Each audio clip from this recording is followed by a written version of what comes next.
IPS అధికారి RN అమ్మిరెడ్డికి నోటీసులివ్వడం కలకలం రేపుతోంది. గుంటూరు అర్బన్ ఎస్పీగా ఉన్న సమయంలో ఎమ్మెల్సీగా ఉన్న లోకేష్ ను కించపరిచేలా ట్వీట్ పెట్టారని నోటీసులిచ్చారు. అమ్మిరెడ్డి మంగళవారం మధ్యాహ్నం 2:30 గంటలకు హాజరు కావాలని నోటీసులు పంపించింది శాసనమండలి ప్రివిలేజేషన్ కమిటీ.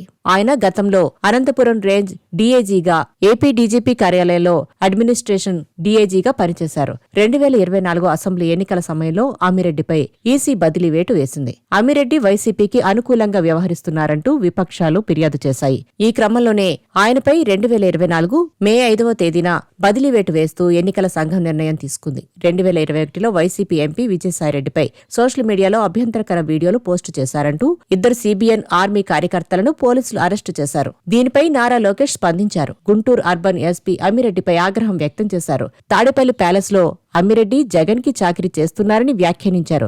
జగన్ వద్ద పనిచేయాలని అంత ఉత్సాహం కొలపిచ్చి ఉంటే పవిత్ర కాకీ డ్రెస్ తీసేసి బులుగు కండువా కప్పుకోవాలంటూ వ్యాఖ్యలు చేశారు. ఆ సమయంలోనే అమ్మిరెడ్డి లోకేష్ ని కించపరుస్తూ ట్వీట్ చేశారని ఫిర్యాదులు వచ్చాయి.